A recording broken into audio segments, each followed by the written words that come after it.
그래서 구원과 영광, 이 두 가지는 창세기부터 요한계시록까지 성경에서 가장 중요한 핵심 주제입니다. 그래서 죄사함을 받고 확실하게 구원을 받아야 됩니다. 그럴 뿐 아니라 구원을 받은 사람은 주님이 영광을 주시기를 원하는 거니까 그 영광을 얻는 일을 위해서 그걸 추구하는 삶을 살아야 되는 것이 분명할 겁니다. 이 구원과 영광 중에 제자들은 영광에 대한 질문을 했거든요. 그런데 예수님은 구원에 대한 대답을 먼저 하셨다는 사실입니다. 마태복음 18장 다시 넘기겠습니다. 18장 제가 다시 읽겠습니다. 1절. 그때 제자들이 예수께 나와 가로되 천국에서는 누가 크니까?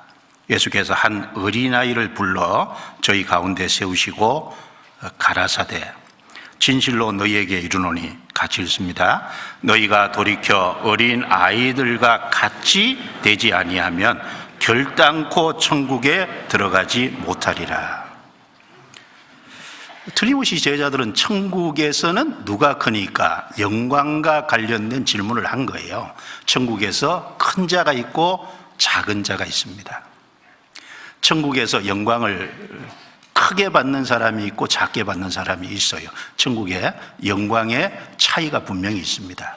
그 영광에 대한 질문을 했는데 예수님은 너희가 돌이켜 어린 아이들과 같이 되지 아니하면 결단코라 그러셨습니다. 천국에 들어가지 못하리라. 천국에 들어가는 구원 문제에 대한 대답을 먼저 하셨다는 겁니다.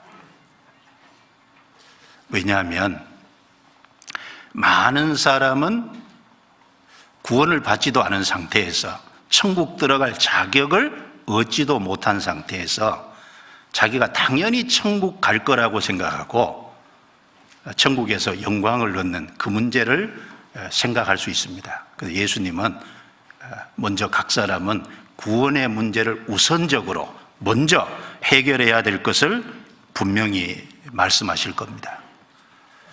여러분, 구원받을 때 천국 들어갈 자격을 얻죠. 그리고 구원받은 이후에 어떤 삶을 살았냐에 따라서 천국에서 영광의 차이가 있습니다. 먼저 좁은 문을 통과해야 좁은 길을 갈 수가 있잖아요. 좁은 문을 통과하지도 않은 사람이 좁은 길을 가려고 하는 것은 그건 불가능한 얘기입니다. 하나님은 재판장이고 아담 안에 있는 모든 사람은 죄수입니다. 먼저 구원을 받아서 하나님의 아들이라는 자격을 얻어야 됩니다. 하나님의 아들이라는 자격을 얻은 사람이 하나님의 아들답게 살 수 있잖아요. 아담 안에 있는 모든 사람은 죄인입니다.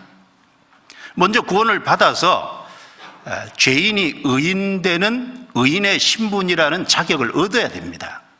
의인된 사람이 의인답게 살 수 있을 겁니다. 아담 안에 속한 모든 사람은 나쁜 나무잖아요. 나쁜 나무가 구원을 받을 때 좋은 나무가 됩니다. 좋은 나무가 되어야 좋은 열매를 맺힐 수 있잖아요.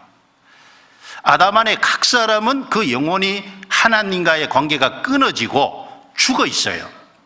구원을 받을 때 성령이 그 영혼 속에 들어오시고, 즉 하나님의 생명을 받을 때 영혼이 비로소 살아나고, 영혼이 살아난 사람이 성장할 수 있고, 그리고 순종할 수 있고 열매 맺는 삶을 살 수 있는 겁니다.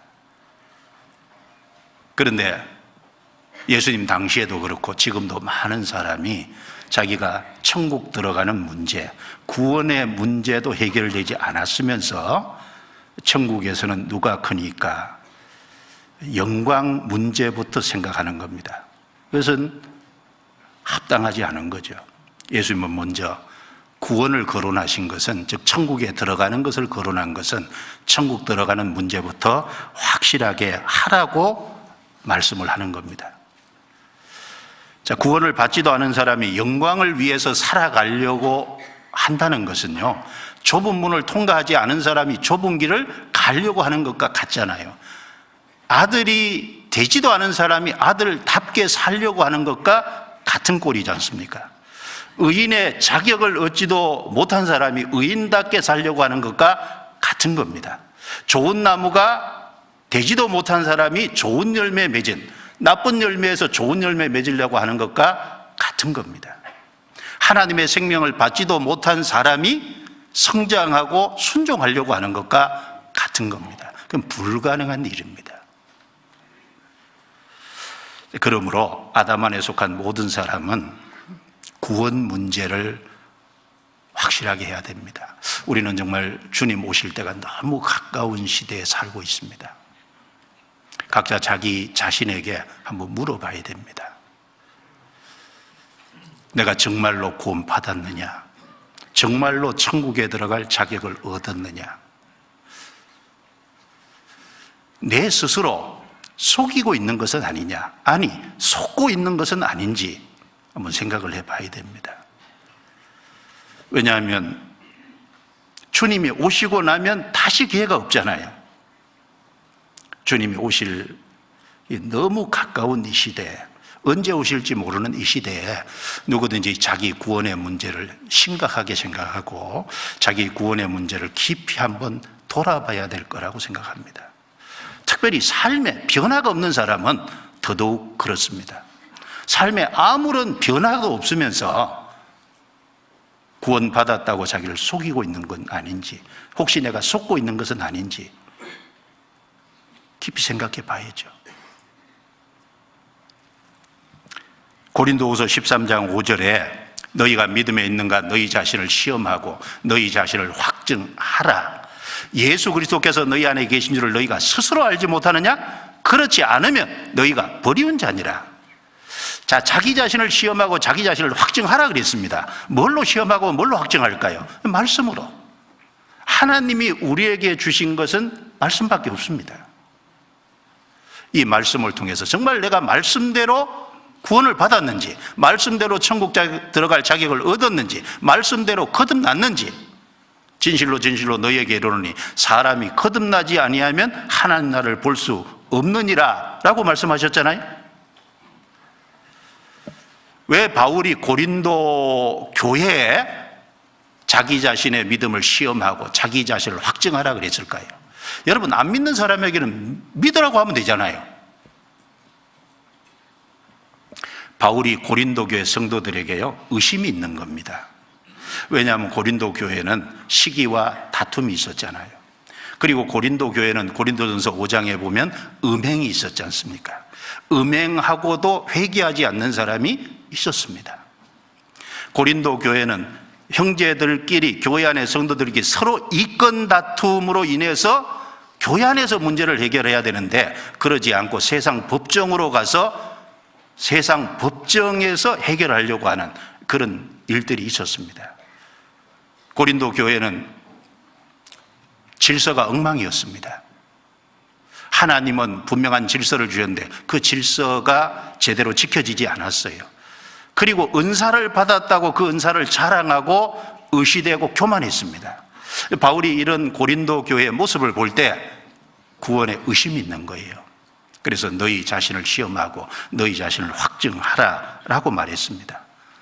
자, 성경 곳곳에 믿음은 믿음인데 잘못된 믿음에 대해서 계속 말씀하고 있잖아요. 성경의 디모데 전서 1장 19절에 보면요, 파손된 믿음이 나옵니다. 여러분, 배가 파손하면 사람이 죽잖아요. 파손된 믿음은 착한 양심을 버린 믿음이 파손된 믿음이라고 했어요. 확실한 믿음이 있으면 양심도 착한 양심이 돼야 되거든요. 그런데 죄를 짓고도 담대하게, 그런다면 착한 양심을 버린 믿음, 그건 파손된 믿음이다 라고 말했습니다. 그리고 디모데후서 3장 8절에는 버리운 믿음에 대해서 말했습니다. 버리운 믿음이 어떤 믿음일까요? 그 디모데후서 3장 앞에 내용에 보면요, 경건의 모양은 있으나 경건의 능력은 부인하는 겁니다. 모양은 믿는 사람인데 정말 하나님의 생명이 그 속에 없어서 경건의 능력은 없는, 그래서 항상 배우나 마침내 진리의 지식에 이르지 못하는, 우리 가운데 함께 하면서 전도 집회도 계속 듣고 하나님의 말씀도 계속 배우면서 마침내 진리의 지식에 이르지 못하는 사람이 있다면요, 참 안타까운 일이죠. 왜 그럴까요? 거기 이유를 말씀하기를 마음이 부패해서 그렇다고 했습니다. 욕심이 있어서 그렇다고 했습니다. 예수님을 3년 반 동안 따라다녔던 가룟 유다는 예수님의 말씀을 듣고 예수님의 모든 능력을 가까이에서 경험했어요. 그런데 가룟 유다가 왜 구원을 받지 못했을까요? 마음이 부패해서, 욕심이 있어서 결국은 진리의 지식에 이르지 못했던 것처럼 우리 가운데도 그런 사람이 있을까 걱정되잖아요. 결국은 가룟 유다가 예수님을 팔아버렸습니다. 자기에게 이익이 되지 않는다고, 뭔가 예수님을 통해서 세상의 어떤 높은 것을 좀 얻어보려고 했는데 그게 이루어지지 않자 결국은 은 30에 예수님을 팔았습니다. 항상 배우나 진리의 지식에 이르지 못하는 분은 교회에 어떤 문제가 생길 때 그런 문제를 빌미로 해서 진리를 대적합니다. 그걸 성경에서 버리운 믿음이다 라고 말한 겁니다. 버리운 믿음. 그리고 야고보서 2장에 보면 행함이 없는 믿음은 죽은 믿음이라고 했습니다. 믿음이 확실하면 그게 연약한 부분은 있을지라도, 실수하고 잘못하는 것은 있을지라도 뭔가 적은 부분이나마 행함으로 나타날 거예요. 근데 전혀 행함이 없다. 그럼 행함이 없는 믿음은 죽은 믿음이라고 했습니다. 죽은 믿으면 구원받지 못한 믿음을 가리킵니다. 그래서 야고보서 2장 18절에 보면 혹이 가로되 너는 믿음이 있고 나는 행함이 있으니 행함이 없는 내 믿음을 내게 보이라. 나는 행함으로 내 믿음을 내게 보이리라. 반드시 믿음은 행함으로 어떤 결과로 나타나야 되는 것이 정상이고 맞는 겁니다. 그래서 천국에서는 누가 크니까? 라고 하는 제자들의 질문을 받을 때 예수님은 그것보다 더 중요한 문제는, 더 우선적인 문제는 천국에 들어가는 문제다, 구원 문제라고 얘기하신 겁니다. 진실로 너희에게 이르노니, 진실이라 그랬죠? 너희가 돌이켜 어린아이들과 같이 되지 아니하면 결단코 천국에 들어가지 못하리라. 천국에 들어가냐 못 들어가냐 이 문제부터 해결해라 라고 말씀을 합니다. 그리고 천국에 들어가는 문제가 확실하게 해결됐다면 더 늦기 전에, 주님 오실 때가 너무 가까운데 우리가 주님을 위해 살 수 있는 시간도 얼마 안 남았는데 천국에서 영광을 크게 얻는 길이 있다면 그 영광을 추구하는 삶, 영광을 위한 삶을 살아가야 되지 않겠습니까? 하나님 우리에게 구원과 영광 두 개를 주기를 원하시잖아요. 근데 하나만 받았다고 영광은 못 받아도 되지, 그건 하나님 보실 때 합당치 않은 거잖아요.